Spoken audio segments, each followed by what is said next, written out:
Hi. Welcome back to another episode of What in the World, a podcast dedicated to spreading awareness on climate change, the drastic effects and consequences of it, and how we can take action. Cue the theme song. I'm Raisa. Cue the theme song. I gotta pause for this theme song. Okay.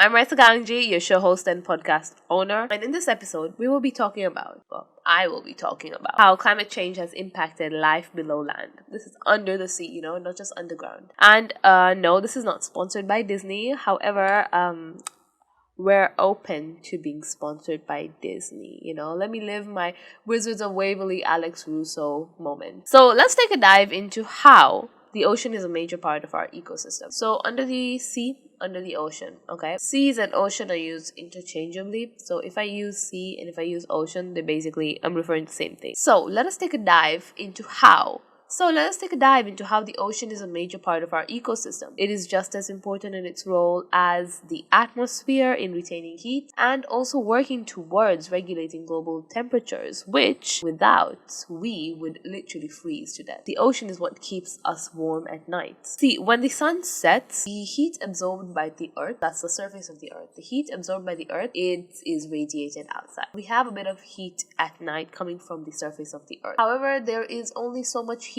that can be radiated from the surface of the earth, from the ground, and then it's back to being cold. That is why nights are chillier than days, because the sun is not there. If the ocean did not do what it does in regulating temperatures, we would freeze to death. And that is why it is extremely important to involve the role the ocean plays and the impact it has faced due to climate change in the conversation of climate litigation and policy reformations. But the regulation of global temperatures, regulation of heat throughout the world, is not only done by the ocean absorbing the sun's energy. I mean, it is partially due to that, but the ocean is kilometers deep. The sun doesn't even penetrate the ocean that deep. It doesn't go to the surface. It doesn't go to the bottom of the sea. That is why we have like the Marina Trench, and then after a few feet. Let me look up how many feet. How deep does the ocean...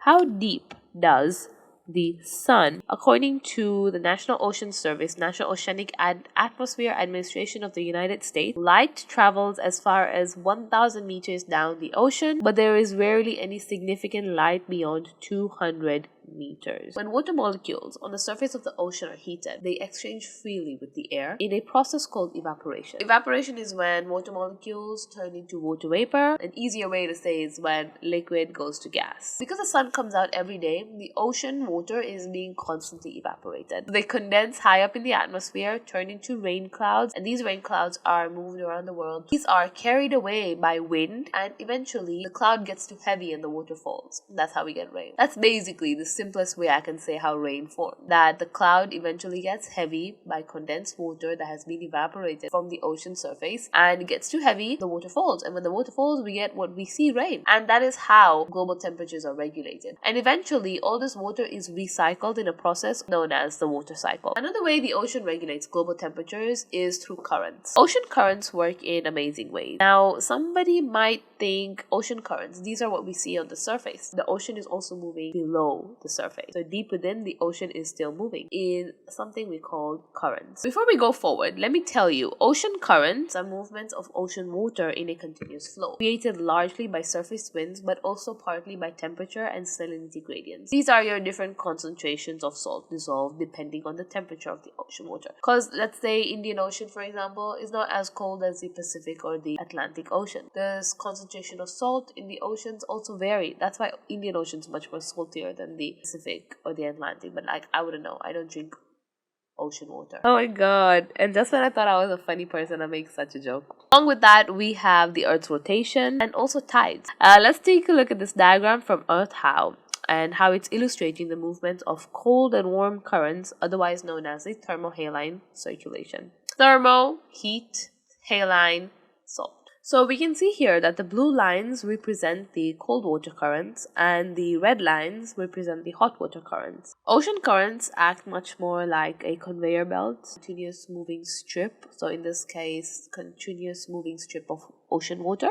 It is important to note that there are surface currents and underwater currents, both playing a crucial role in temperature regulation. Now, surface currents are not your surface water waves. These currents are a bit lower than your surface level. They are lower than your surface level waves, but they're also part of it. So it's part of the top part. It's like the icing on top. The waves are the icing on top of the surface level current, and then right below we have the underwater current. And now the temperature regulation part of the ocean comes from the movement of currents from surface level to underwater currents. These currents transport warm water from the equator towards a pole and cold water from the poles back to the tropics and the equator. Thus, as currents move, the winds move as well, and hence we see surface waves. So currents are not just a strip of water. These are large. It's like a tunnel of moving water inside the ocean. There are lots of currents underwater that regulate our earth, that cause these waves on top that we see crash at the beach. Due to this movement, temperature of the earth is regulated, winds are created, and that's how we see the waves on top. This movement also helps to regulate the uneven distribution of solar radiation throughout the world. So because our earth is a circle, okay, our world is a circle, our earth is a circle, the sun hitting directly at the earth does not hit at same directions because, it's a circle. There are some areas which have longer winters, some areas that do not have snowy winters at all. So this is because of how the intensity of the sun that hits them. And because of this difference, we have colder temperature regions and warmer temperature regions. Due to the regulation of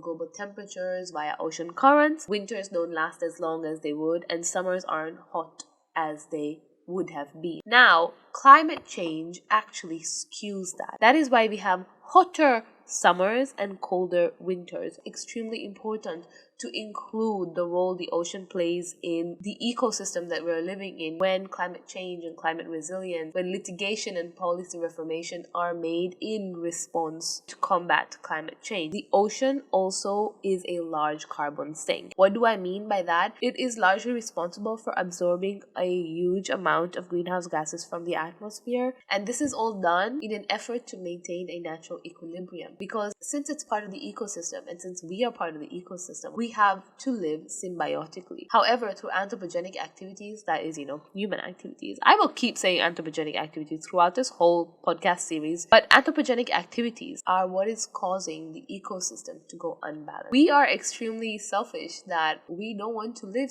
in symbiosis with our ecosystem. In the previous episode, we talked about how much we love carbon dioxide and how we cannot live without it, like from producing it when we breathe to producing it whenever we feel like it. We all want to live like descendants of Elon Musk. People brag about electric cars that much. They are electricity powered, but they don't take into consideration what creates this energy, what creates the electricity. You need to burn fossil fuels to create the electricity, unless he's using solar panels or wherever that charging station is placed is sourced from a renewable source of energy. I haven't done much research. I mean, I would. Would you want me to? Comment if you want me to, I will break apart these corporate capitalists and I will uncover their secrets and probably die by them. But back to ocean. Approximately a quarter of carbon dioxide emissions produced by anthropogenic activities is absorbed by the ocean yearly. And according to this measure by carbonbrief.org, it is more than what was previously thought by scientists. In fact, for the Industrial Revolution, the ocean was a net source of carbon dioxide. This means 0 to the atmosphere, 0 to the world. Like, it was equal. There was no continuous exchange of greenhouse gases because they were not at all produced at such a large amount as they are right now and as they begun to in the Industrial Revolution. And even though the capturing and the storing of atmospheric carbon dioxide has reduced its accumulation in the atmosphere, and hence, it has slowed down global warming, that has come to a cost. Because the aim of the ocean is to also aid in a global equilibrium in the climate and the ecosystem for symbiosis. But it has come to a cost. It's important to note that everything in this world, everything in the ecosystem works in a loop,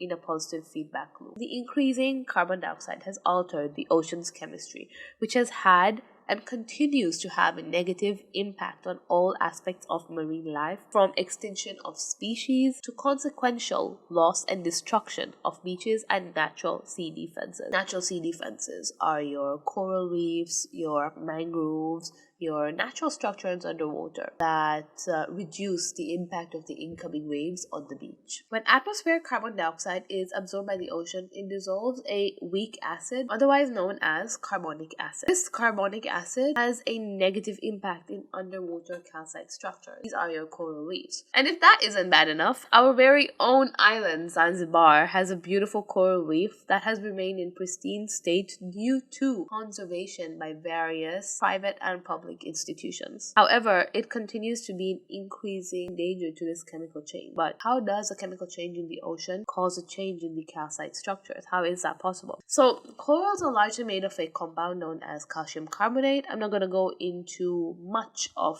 detail, but it is a base. And for a reaction to happen, this is basic chemistry. And if you don't know basic chemistry, give me saulika. Acid base reaction occurs, get a salt. So when that reaction occurs, because calcium carbonate is a base, carbonic acid is an acid, when they react together, a reaction occurs. So when that reaction occurs, calcium carbonate in solid form reacts and breaks down. How is that bad? Our coral reefs, our corals, which are made up of calcium carbonate, are destroyed. And coral reefs are a natural sea defense. As this reaction continues to occur gradually, our coral reefs are slowly dying. They are being destroyed. And if you go to Budia Island, you will see on the beach that there are small pieces of corals that are white in color. Those are bleached corals.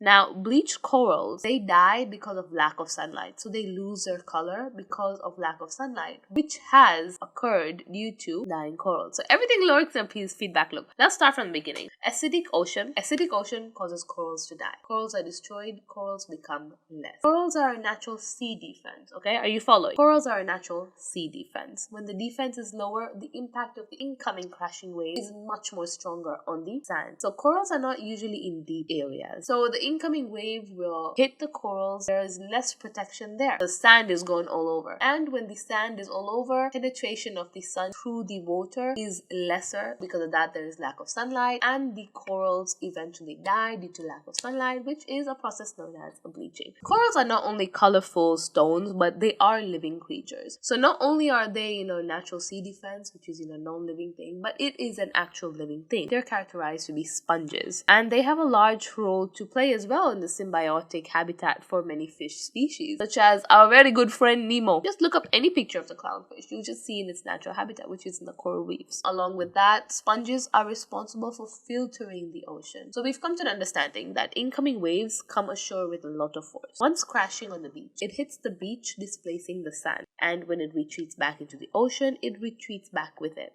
This causes increased beach loss, or otherwise known as sediment loss, which will eventually lead to beach erosion, but also deposition or extending beaches in some other location. This can easily be seen in Dar es Salaam, Tanzania, which can be observed to have occurred at the Msasani Peninsula. This is due to the results, as from what I've observed, is due to the results for the Tanzanite Bridge. Because before the Tanzanite Bridge's construction had begun, or it was still under works, Coco Beach was relatively big. Tide used to go back really far. Look at Coco Beach, there's less beach left. But if you look towards Msimbazi River, Selenda Bridge, and Tanzanite Bridge, you see that when the tide has gone back, there's a lot of sediment, and that the water doesn't actually reach quite a high level. So it is really important to note that anthropogenic activities also causes a change in the environment. And speaking of destruction and displacement, as global warming continues to increase at elevated rates, the temperature of the sea heads will increase. Let me explain to you exactly how this works. In the ocean, there is warm water and cold water. Warm water is usually less dense than cold water, so warm water usually floats on top of cold water.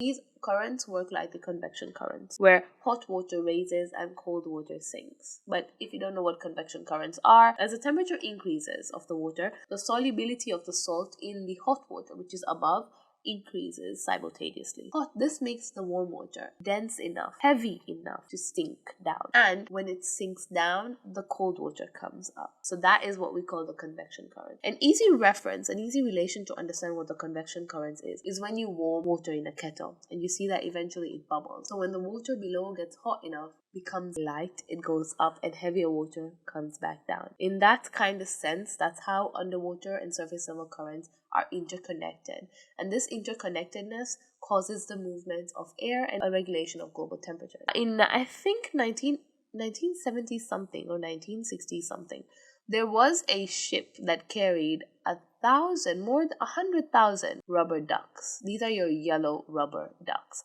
And I know that in the Michigan River, if I'm not mistaken, the Michigan River, there is a tradition where they leave rubber ducklings to go in that river, float across it. That's what it reminded me of. So basically, this ship sank and there were 100,000 rubber ducklings in the ship. Now, because the ship sunk, it didn't break into half and the rubber ducklings exploded. No, the rubber ducklings sunk with it. Eventually, the rubber ducklings made it up because, they're meant to float, the rubber. The sinking of the ship and the rubber ducklings being found all over the world is how they found out that under the ocean there are water currents and the ocean doesn't necessarily move in one way. That's how they found out that water doesn't only move above. See the rubber ducklings all over. And that is how they found out that there are underwater currents as well that are moving the water of the ocean. A growing concern due to climate change is that as the global temperatures increase due to climate change, the ocean water becomes warmer simultaneously. And as a result, the underwater currents slow down as they near similar temperatures. That is why climate change is not only a question of the atmosphere, but also a question of the environment under the sea, the ocean, and the environment in general on land. We all exist symbiotically depending on one another. With Tanzania being a coastal state, with coastal cities and surrounding islands, the management of coasts is vital in protecting the beaches and the shorelines from the drastic impacts that will follow due to climate change. With Tanzania investing into the tourism sector, conservation of our beaches and islands are extremely important. For instance, we have private companies that have invested in their conservative methods and ecotourism ventures, such as the Chumbe Island Coral Park. Their initiatives actually have also been mentioned by the UN Secretary General's report to the General Assembly in 2012 on the protection of coral reefs as a reference. Another one in Zanzibar is Under the Wave, which is a non-governmental organization, a marine conservation NGO in Zanzibar, with several projects such as the Sea Turtle Nesting Center, Marine Science Education, Protection and Restoration of Habitat Project, and along with that, government support and efforts continue to increase in boosting blue economy in Zanzibar. So, in general, blue economy is an economic term that relates to the exploitation, preservation, and regeneration of marine environment with the examples that I just mentioned. The Zanzibar Investment Promotion Authority, ZIPA, what they have said on their website, recognizes the role of blue economy in socio-economic development through better stewardship of the sea and related resources. Some other examples of ventures and investment scopes in blue economy in Zanzibar, which have been highlighted by ZIPA. You can of course check their website out. Some of the investment scopes in blue economy in Zanzibar are fisheries infrastructure, deep sea fishes, aquamarine culture, seaweed farming, marine science research. I know that UD has already inaugurated the opening of a marine science department in Zanzibar. Blue economy is quite growing in Zanzibar and the government is proper invested. I haven't gone to Zanzibar for 7 years. I don't really know what's going on there. From what I see in TikTok, a lot of people are jumping into waters. And it's amazing what people are doing to enhance the tourism sector of Zanzibar. However, this also goes underseen because Zanzibar is in the eye quite a lot. There are certain regions in mainland Tanzania that have not come to the site. For instance, Twara has whales. I did not know this. I found this out recently from a friend, and I know Mafia has whale sharks. You can swim with these whale sharks just as you can swim with dolphins in Zanzibar. There is a lot of opportunity in blue economy, especially since Tanzania is a coastal state.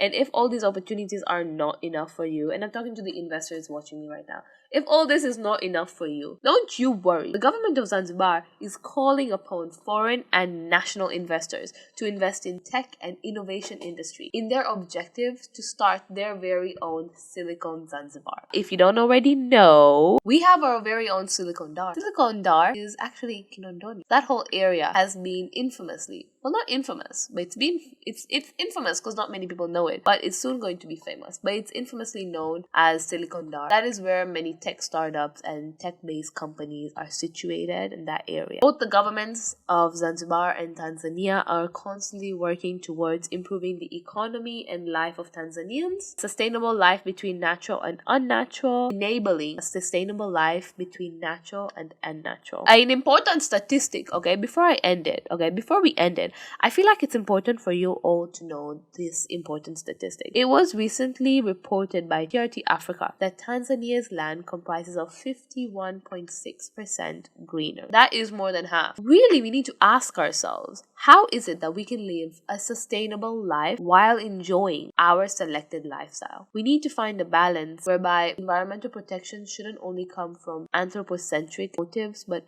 ecocentric motives. What I mean by that is that the environment shouldn't be preserved because humans want to continue to use it, but it should be preserved simply by the right of nature. And if you aim to achieve a particular lifestyle, it should be sustainable from the get-go. I mean, that just makes things easier. I'm Raisa Ganji, your show host and podcast owner, and tune into the next episode. Make sure to like and subscribe to our channel. Comment your thoughts and opinions, and if you have any suggestions on episode topics, please go ahead and be free to comment down. Please turn on the notifications bell to know when I post next time, and make sure to follow us on our socials. Alright guys, thank you so much for watching. See you next time.